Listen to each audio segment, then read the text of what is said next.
Estando no horário regimental, eu declaro aberta essa sessão. Só um minutinho, que parece que não está transmitindo. É isso mesmo, pessoal? Consegue visualizar aí? Não está transmitindo, não, só gravando. Deixa eu ver o que que aconteceu aqui.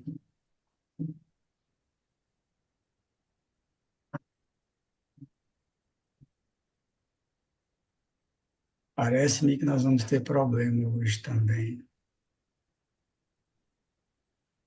Para mim, aqui aparece gravando, viu? Só gravando, né, doutor Emi? Não está Só, transmitindo. só gravando. É, Então, eu vou dar início aqui, então. Estamos no horário regimental, declaro aberta essa sessão desta segunda-feira, 14 de outubro de 2024. Inicio cumprimentando as conselheiras Virgínia, Ana Carolina, também a representante doutora Gabriela, o conselheiro André Luiz Cansado, doutor Emi César, doutor Aí que está na sala de espera, representante fazendário doutor Wilson, nosso secretário de Câmara e os demais que nos assistem pelo YouTube.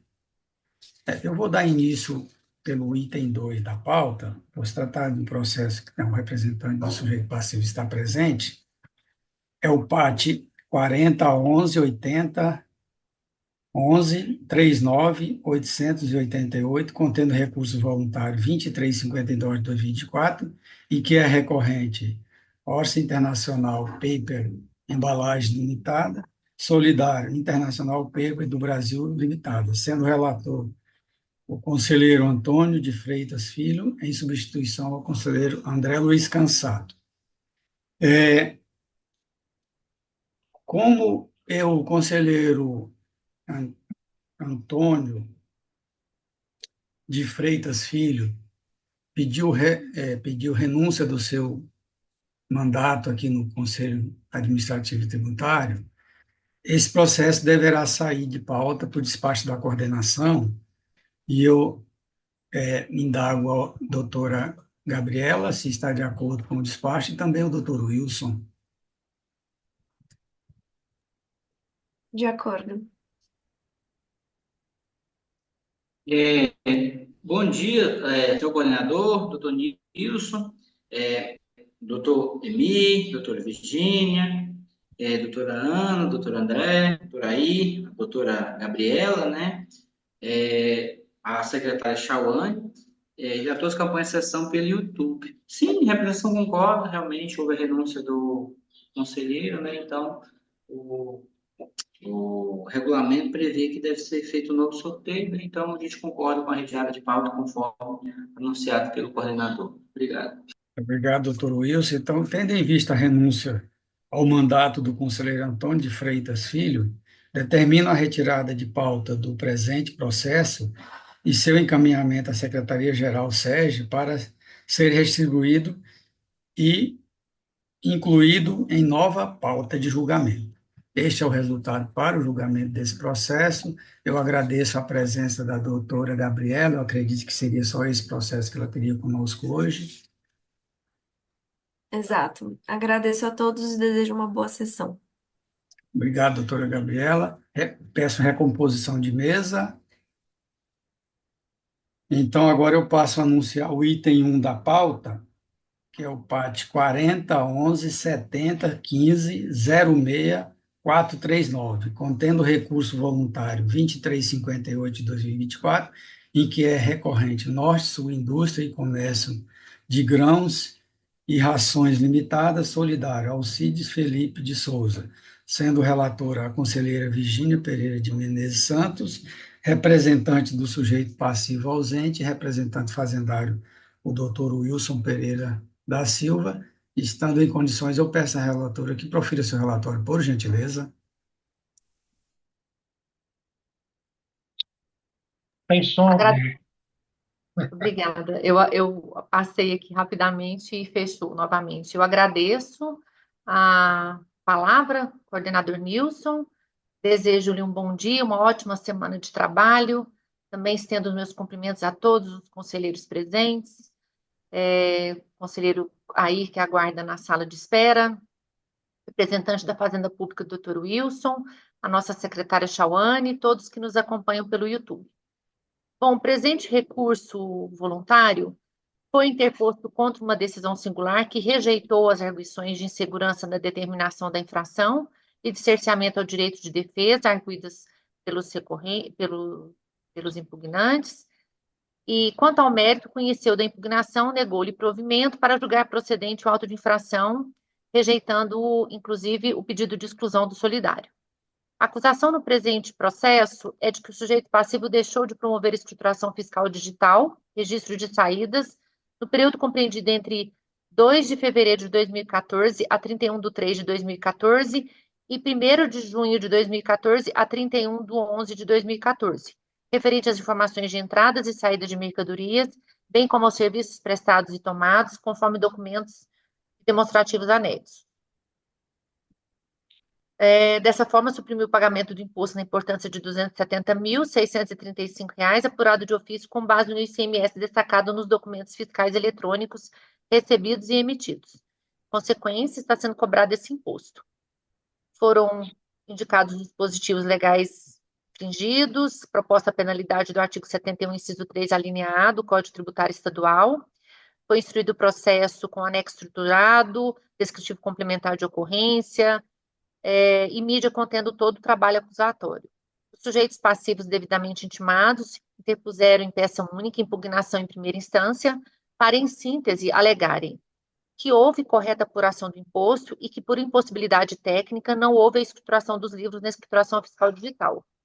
Que inexistiu omissão de recolhimento do imposto, alegarem insegurança da determinação da infração e cerceamento ao direito de defesa, por entenderem ser devida a auditoria específica de mercadorias, não tendo sido ensejada uma forma de manifestação sobre esse suposto trabalho e de parâmetros necessários para a apresentação da impugnação.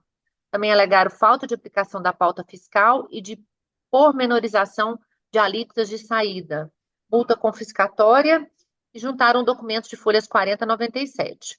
O jogador singular, após a análise da documentação e da impugnação, por meio da sentença 6.670 de 2020, decidiu rejeitar as arguições de segurança da determinação da infração e cerceamento ao direito de defesa, conforme mencionei, e, quanto ao mérito, julgar procedente o auto de infração e negar o pedido de exclusão do solidário. O polo passivo, novamente intimado, apresentou peça idêntica à impugnação em primeira instância, contendo exatamente os mesmos argumentos que acabei de mencionar.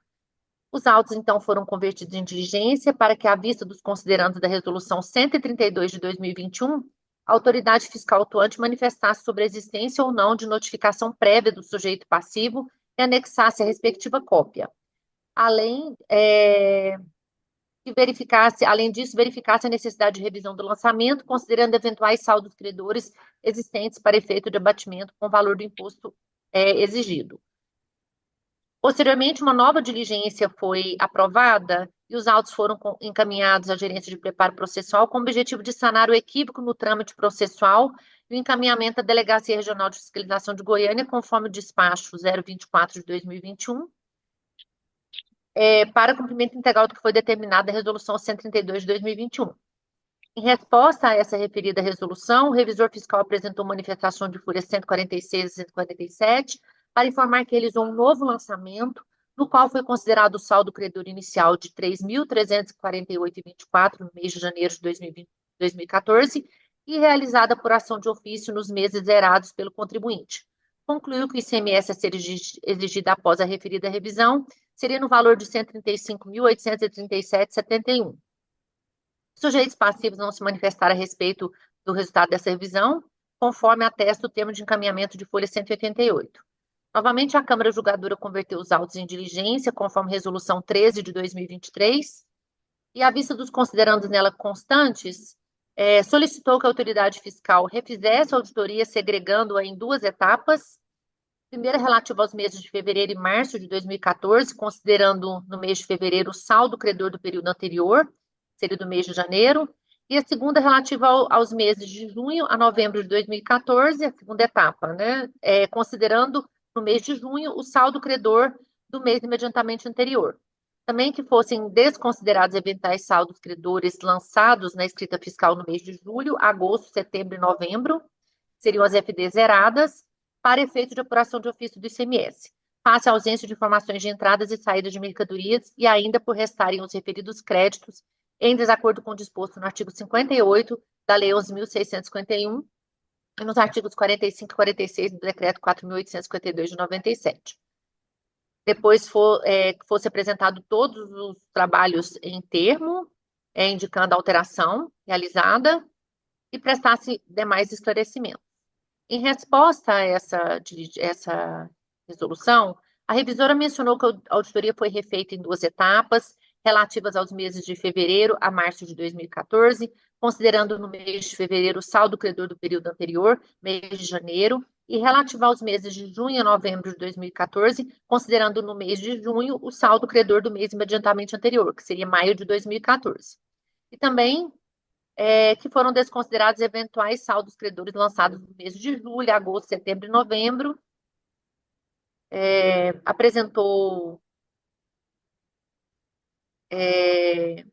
um CD nessa revisão, mencionando que nesse CD também encontram-se as notas fiscais que foram consideradas no primeiro CD, apresentado no início do lançamento. Apresentou um termo aditivo no valor de crédito tributário de R$ 270.635,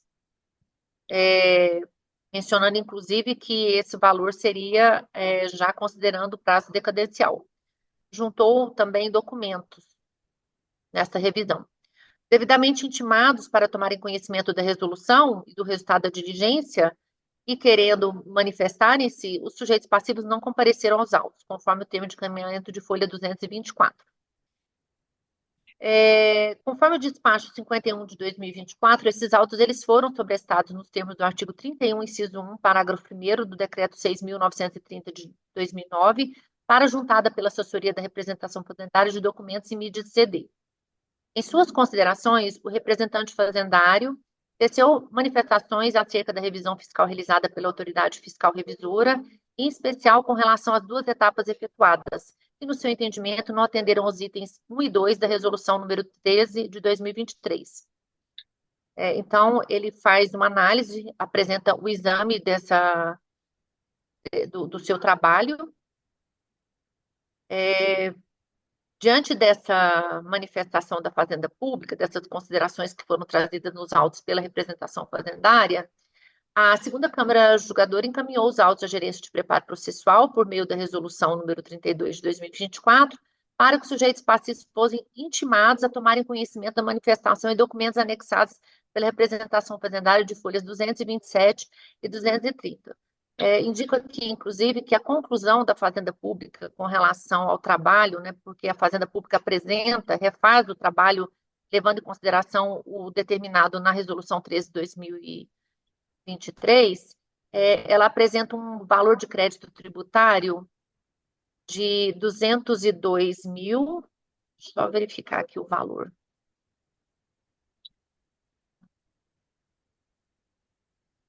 R$ 202.471,92, já considerando aí os comandos que foram solicitados na Resolução 13 de 2023.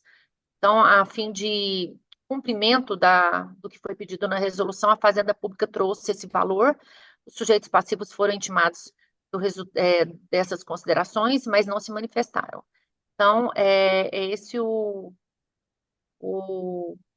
relatório, mencionando aqui que seriam as questões de insegurança na determinação da infração de licenciamento do direito de defesa, mérito e exclusão do solidário, as matérias a serem apreciadas pelo recurso apresentado pelos recorrentes. Agradeço, senhor coordenador. Eu que agradeço, doutora Virgínia. Eu passo então a palavra para o doutor Wilson para a sua manifestação no prazo regimental. Bom dia novamente, Bom dia, doutora Virgínia, com um relatório muito bem exposto, minucioso, Esse caso aqui, na verdade, a auditoria até não é muito comum aqui no Conselho, a apresentação dela, que a gente chama auditoria do arbitramento, ou também conhecida como auditoria da apuração de ofício. A auditoria do arbitramento da apuração do semestre a pagar, ou auditoria da apuração de ofício. Essa auditoria, basicamente, ela ocorre quando o contribuinte não entrega, ele emite documentos, ele compra e emite documentos, mas ele não entrega as FDs, né? Ou então ele entrega as FDs sem movimentação nenhuma, que a gente chama lá de FD zerada. E no caso aqui, houve justamente isso, a FD zerada. Então, nos meses de fevereiro e março de 2014, a FD estava zerada, e também estava zerada no período de junho a novembro de 2014, né? Então, mediante essa situação, foi feita a auditoria do arbitramento da apuração do semestre a pagar ou a apuração de ofício, né, como a gente costuma chamá-la. E assim, no ar, o contribuinte fez até, foi aplicado pauta. Não tem pauta nenhuma, não. Na verdade, pegou-se os documentos fiscais emitidos pelo contribuinte, né, os débitos dos livros lá das notas fiscais de saída, diminuiu os créditos pelas entradas, levou-se em conta o saldo credor, eventualmente, de períodos anteriores, e chegou-se no valor a pagar. Basicamente é isso. Na verdade, se refaz a apuração do contribuinte, utilizando os próprios documentos do contribuinte. Antigamente, quando não existia essa auditoria, o que se fazia? Pegava-se as saídas todas e autuava em contribuinte que depois que requeresse os créditos pelas entradas, né? Então, ficava um valor gigante, por exemplo, um mês lá tenha debitado 100 mil, mas tenha crédito de 60 mil, e autuar os 100 mil e depois ele que pedisse os 60 mil a título de crédito. Não, agora não, com a apuração de ofício, já faz esse confronto, né, e atua-se a diferença. Então, já se reconstitui o livro do contribuinte, né, e por si só, basicamente, a diferença dele. Então, não há que se falar em pauta, não há no momento algum usou pautas ou os documentos do contribuinte, também não há que se falar em específico de mercadorias, que não é específico, como a gente falou, é a reconstituição do livro apuração de contribuinte, que foi feito isso. O problema que a gente viu nesse auto de infração é porque a gente entendeu, e a relatora entendeu, que havia alguns problemas, né? O valor estaria a maior e deveria ser saneado esse valor, né? Então, quando foi feito as resoluções, a resolução 235/2021 da quarta Câmara e a 3 de 2023 da terceira Câmara, a autuante, que também foi revisora, ela não saneou o processo a contento, né? Mediante a situação, aí a representação fazendária, né? Que no caso é um auditor e que tem aptidão para isso, refez a diligência, né? Nos termos propostos pela relatora, né? E chegou-se no valor que a gente entende como correto, que é de 202.461,92. E a gente até já pede que seja procedido nesse valor. Tanto é que se a gente pegar, apurou-se o saldo anterior, pegou-se as saídas, né, o débito dos próprios livros das próprias notas fiscais contribuintes, diminuiu-se depois dos créditos e do saldo do período anterior e chegou-se no valor a pagar. Na verdade, como a gente já colocou, é uma auditoria em que é até mais benéfico para o contribuinte, de qualquer forma, os documentos não foram emitidos pelo contribuinte. Tem os documentos de entrada, que são as compras, né? E as de saída, que ele emitiu. Então, por isso foi feita a apuração de ofício. Então, a gente entende até que essa auditoria é mais benéfica para o contribuinte. Então, a gente entende como correto esse valor de 202.461,92. Como você falou, não há qualquer nulidade por cesseamento ou insegurança. Na verdade, cesseamento não houve mesmo, né? O contribuinte veio ao processo várias vezes, teve chance, e na última vez não apareceu, né? Também não há insegurança, a auditoria está aí, realmente houve necessidade de sanear, mas não foi feito saneamento, se diga, mas foi feito saneamento na última diligência efetuada pela representação. Então, o processo está pronto para julgar. Em relação à multa, né, o contribuinte alegou multa confiscatória, também não há que se falar em multa confiscatória, né? A multa está limitada ao percentual de 100% do valor do imposto, então não há que se falar de multa confiscatória quando ela não ultrapassa o valor do imposto, conforme o entendimento do STF. Em relação aos solidários, a gente entende que deve ser excluído, que eles devem ser excluídos. Por quê? O 45, o inciso 12 do 45, do artigo 45 da Lei 11.651, foi julgado constitucional, né? E para fazer essa alteração da fundamentação, há que haver prova, né, do dolo por parte do solidário. Então, a gente entende que é um dolo, né? Na verdade, os notas foram emitidas, né? Todas as notas foram emitidas, e na verdade não fez foi apresentar as notas para a Cefaz, para a Secretaria da Economia, né? Não lançou nos livros e não pagou. A gente vê isso mais como quase como uma inadimplemento, né? Então, lá se falar em dolo, no caso, de inadimplemento, né? Então, por isso a gente entende que o auto de infração é procedente, mas os sócios, no caso, né, deve ser excluído do polo passivo e solidário, né? Então, é isso, o sócio, né, na verdade, deve ser excluído do polo passivo e solidário. Portanto, não ser mais delongas, né, a gente pede, né, que seja rejeitado o pedido de nulidade por cerceamento, rejeitado o pedido de nulidade por insegurança, ou em relação ao pedido de exclusão do solidário, a gente concorda, deve ser excluído sim. Em multa, né, ser rejeitado o pedido de que é muito confiscatório e que o auto de infração seja julgado no valor da última revisão feita pela representação fazendária, ou seja, 202.461,92, artigo CMS, conforme folha 228 de 2029 e mídia, conforme da folha 230 dos autos, tá? E é só isso, sem mais delongas, muito obrigado a todos. Eu que agradeço, doutor Wilson. Eu indago se há necessidade de conferência. Não havendo necessidade de conferência, então eu passo a palavra para a doutora Virgínia para proferir seu voto. Obrigada, doutor Nilson. Bom, eu vou fazer um voto englobado, né, tendo em vista que a solução que eu identifiquei nesse processo é uma solução, de certa forma, simples após as revisões que foram efetuadas.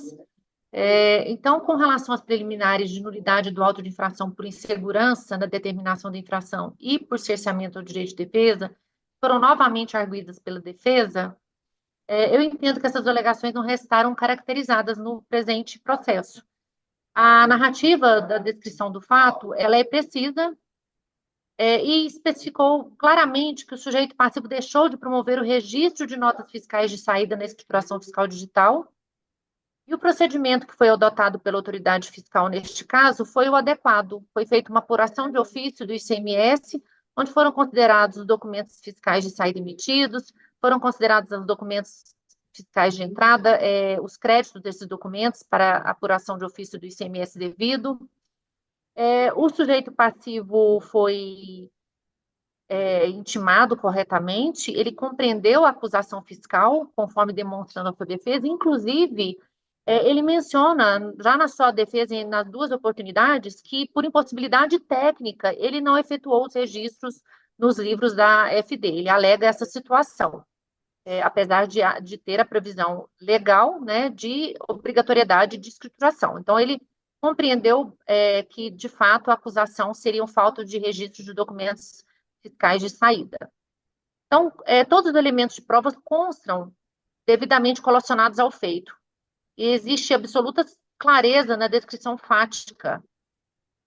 Não existe qualquer obscuridade do trabalho elaborado pela fiscalização e todos os parâmetros, que é uma das alegações da defesa, todos os parâmetros necessários para inteira compreensão da autuação foram fornecidos ao acusado e a tipificação da infração corretamente indicada, bem como a penalidade. Então, o auto não merece reparo no sentido de insegurança na determinação da infração ou cerceamento ao direito de defesa. Por esse motivo, eu afasto essas acusações. Com relação ao mérito propriamente dito, a descrição do fato é o contido na inicial de que cobra-se ICMS conforme a apuração de ofício do ICMS, no qual foi detectado que o sujeito passivo, de fato, omitiu o registro de documentos fiscais de saída de escrituração fiscal digital. A legislação tributária mencionada pela autoridade fiscal traz todo o arcabouço, né, para essa acusação, tanto os dispositivos do Código Tributário Estadual, que são os artigos 57, inciso 1, 64, parágrafo 2º, como os dispositivos do regulamento do Código Tributário Estadual, artigo 67, artigo 71, inciso 1, artigo 356-C, que trata especificamente da escrituração fiscal digital, e o artigo 356-N, falando sobre a data de envio, inclusive, do arquivo da escrituração fiscal digital. Então, até o dia seguinte, ou da efetiva saída de mercadoria do estabelecimento, o contribuinte estaria obrigado a realizar a escrituração da respectiva nota fiscal, das notas fiscais. E isso não ocorreu. Então, por esse motivo, ele foi autuado. A autoridade fiscal, inclusive, juntou ao processo as auditorias de ofício. Aí constam nos CDs, além dos arquivos da escrituração fiscal digital, a apuração de ofício do ICMS, a conclusão, onde ele faz o destaque do saldo credor, do imposto devido, da diferença do saldo do ICMS a recolher. Trouxe também a apuração de ofício do ICMS, os documentos de saída, a relação de todos os documentos de saída, e trouxe a apuração de ofício do ICMS, documentos de entrada, a relação de todos os documentos de entrada que foram considerados aí prefeito de crédito da apuração do valor devido. Este processo, o que aconteceu? A gente, apesar da parte não ter se manifestado absolutamente com relação ao trabalho que foi realizado pela auditoria, pela auditora fiscal, nós identificamos alguns equívocos, e aí a gente, na busca da verdade material, a gente converteu esse processo por duas oportunidades em diligência. A primeira diligência foi a 132, que foi reiterada pela 235 de 2021. Ela solicitou que a autoridade fiscal verificasse eventuais saldos credores existentes para efeito de abatimento com o valor do imposto exigido. A revisora fiscal se manifestou, conforme eu manifestei no relatório, sobre a auditoria realizada, com fulcro no artigo 148, parágrafo 3º do CTE, e mencionou que fez um novo levantamento, considerando no mês de janeiro de 2014 o saldo credor inicial de 3.348,24, e apuração de ofício nos meses em que a FD foram apresentadas zeradas pelo contribuinte. Inclusive, a defesa foi devidamente intimada, e não se manifestou do resultado dessa diligência. Já a resolução 13 de 2023, que foi a última resolução, ela solicitou o refazimento da auditoria em duas etapas, entendendo que a auditoria que foi apresentada pela revisora estaria com alguns equívocos. Então, a gente pediu, eu fiz a leitura do que foi solicitado nessa diligência, e a auditora fiscal, ela trouxe um outro resultado, né, já voltando o valor do crédito tributário para o valor de 270.635, que era o valor inicialmente autuado. Também com relação ao resultado dessa diligência, as partes não se manifestaram. E aí, de forma diligente, eu gosto de destacar essa situação aqui, porque a Fazenda Pública, de fato, atuou muito acuradamente neste processo. A Fazenda Pública entendeu que não haviam sido atendidos os itens da resolução, dessa última resolução. E, com esse objetivo, né, na sessão onde foi sobrestado o processo, nos termos do artigo 31, inciso 1, parágrafo 1º, a Fazenda pediu a juntada de documentos e juntou, inclusive, um CD. E nessas considerações da Fazenda Pública, ela fez uma análise dos itens da resolução e apresentou uma planilha detalhada, alterando o valor do ICMS devido, a fim de dar cumprimento às diretrizes que foram solicitadas na resolução. Então, ela apresenta um valor, conforme eu mencionei, no valor de 202, só verificar aqui novamente o valor.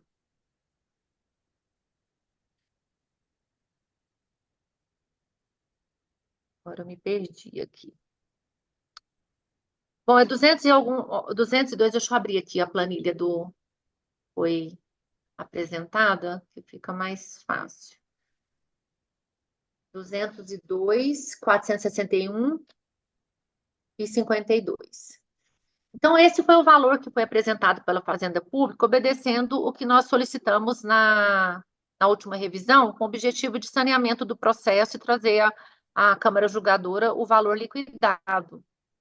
E, após essa análise acurada sobre o que foi trazido pela Fazenda Pública e da planilha que foi apresentada, eu entendo, de fato, que o valor de 202.461,92, ele deve ser o considerado aqui para efeitos de julgamento, né, de parcial procedência. Ele reflete a precisão do crédito tributário. Por quê? Porque ele representa exatamente o que foi solicitado pela Câmara por meio da última resolução. e por um equívoco não foi cumprido de forma integral pela autoridade revisora.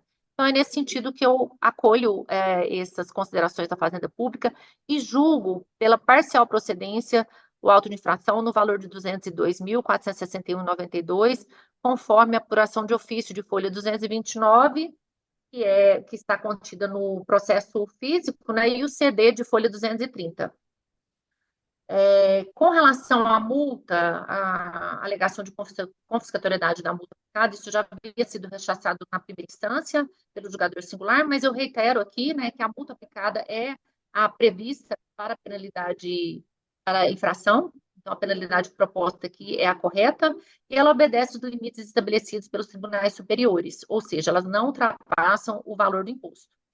Quanto ao tema 1062, eu informo que este já foi implementado no sistema, conforme os despachos da Economia 4898 de 2023 e despacho 1435 de 2023 da Procuradoria-Geral do Estado. Bom, com relação agora ao solidário, o pedido de exclusão do solidário, eu me manifesto pelo seu acolhimento. Aqui nos autos não existem provas de que o sujeito passivo solidário tenha concorrido para a prática do ilícito tributário. A acusação aqui refere-se à falta de registro de documentos fiscais de saída na escrituração fiscal digital, mas de documentos fiscais que foram efetivamente emitidos pelo sujeito passivo. Então, esses documentos, eles existem, eles foram considerados aqui para apuração de ofício do ICMS. Então, eu entendo aqui que, neste caso, seria o caso de mero inadimplemento da obrigação tributária pela sociedade. E o mero de inadimplemento, conforme a súmula 430, ele não gera a solidariedade. Então, com relação ao pedido de exclusão do solidário, diante de não haver aqui nenhuma falta de documento fiscal emitido, ao contrário, documentos fiscais de saída foram considerados para apuração de ofício do ICMS, é que eu entendo que não há conduta dolosa do solidário neste processo. Por essa razão, eu entendo pela sua exclusão. Então, concluindo meu voto, eu rejeito as preliminares de nulidade do auto de infração por insegurança na determinação da infração e por cessamento ao direito de defesa, acolho a preliminar de exclusão do solidário da lide e, no mérito, também conheço do recurso, dou-lhe parcial provimento para reformar a sentença singular e considerar parcialmente procedente o auto de infração no valor de R$ 202.461,92, conforme planilha de folha 229 e CD de folha 230. Menciono também que o tema 1062 já foi implementado no sistema pela Secretaria da Economia. Como voto, senhor coordenador, agradeço.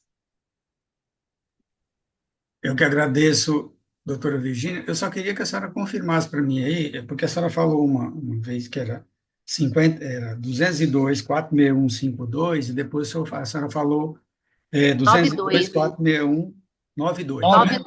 92, isso. Ok. Então tá, muito obrigado. O próximo a votar é o doutor André. Doutor André, o seu voto, por gentileza. Pois não, senhor coordenador, bom dia. Cumprimento as conselheiras, Ana Carolina e Virgínia. Cumprimento também os conselheiros, Emir César e Air, que está na sala de espera.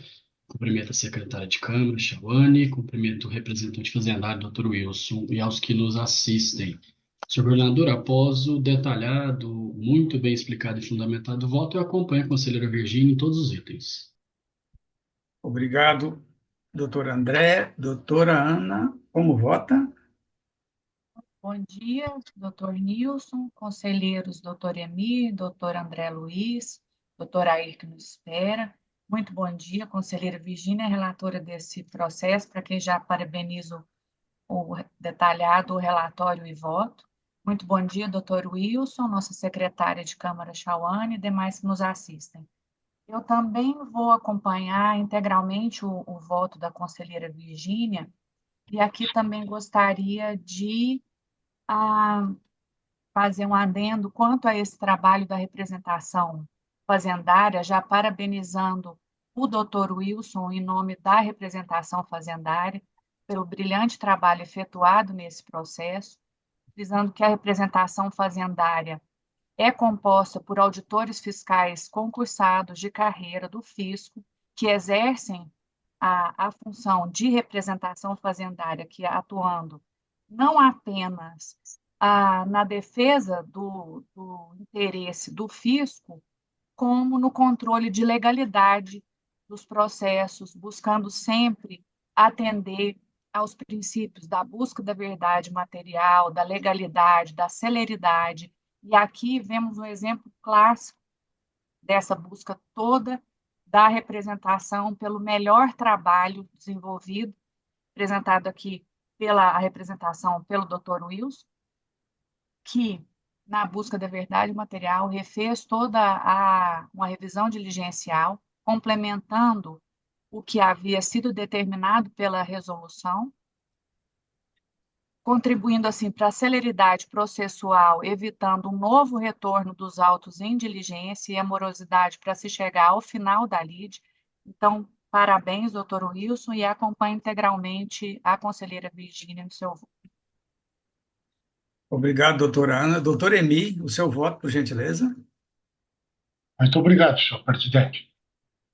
A doutora Ana, não na totalidade, nem com a presteza que ela proferiu as suas considerações à parte ao voto sobre a representação fazendária, a sua existência, o porquê da sua existência e, conforme trazendo para o objetivo desse auto, como que o representante fazendário agiu de forma tal a sanear os autos, inclusive consoante a uma diligência feita por outro representante da Fazenda Pública, no caso, investido no cargo de julgador singular e, posteriormente, por determinação da Câmara, também como revisor.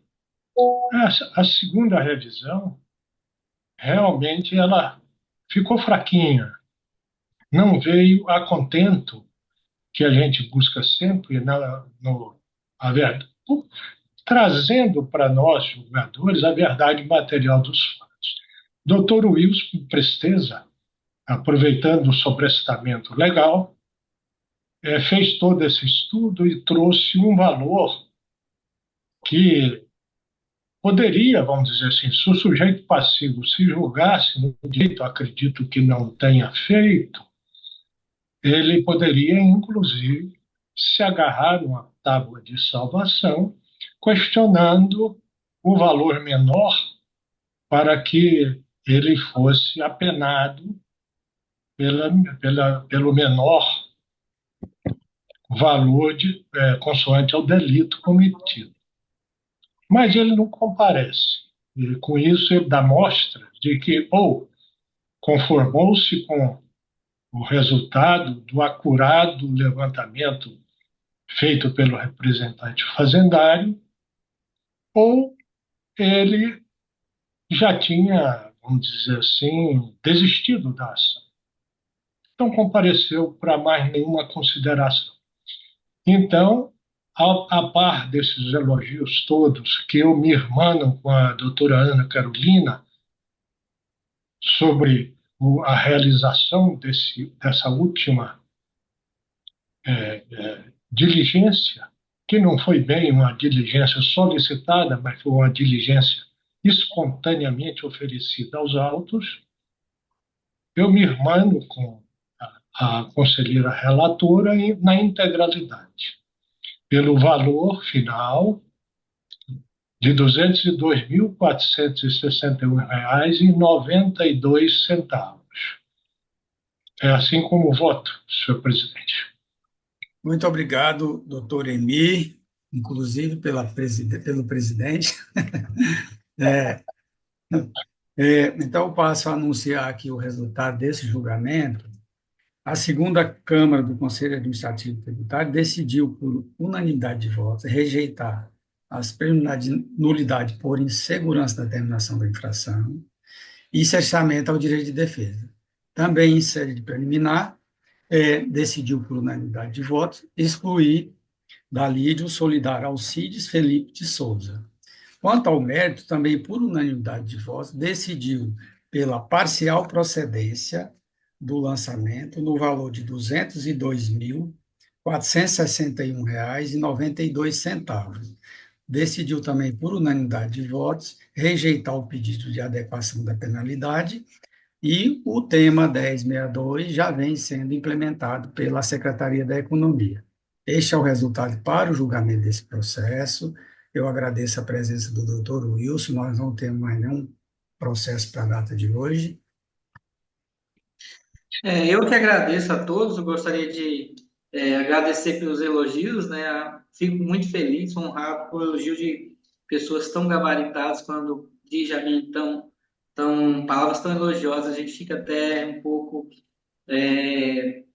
envaidecido, vamos dizer assim, mas agradeço a todos e desejo também uma ótima semana a todos, um ótimo trabalho, todos fiquem com Deus. Muito obrigado a todos, obrigado mesmo. Tá bom, doutor Wilson, até mais. Então, nós não temos mais nenhum expediente para a data de hoje. Eu declaro encerrada essa sessão, convocando os senhores para a próxima sessão, na próxima quarta-feira, dia 16, às 8h30 da manhã. Tenham todos uma excelente semana.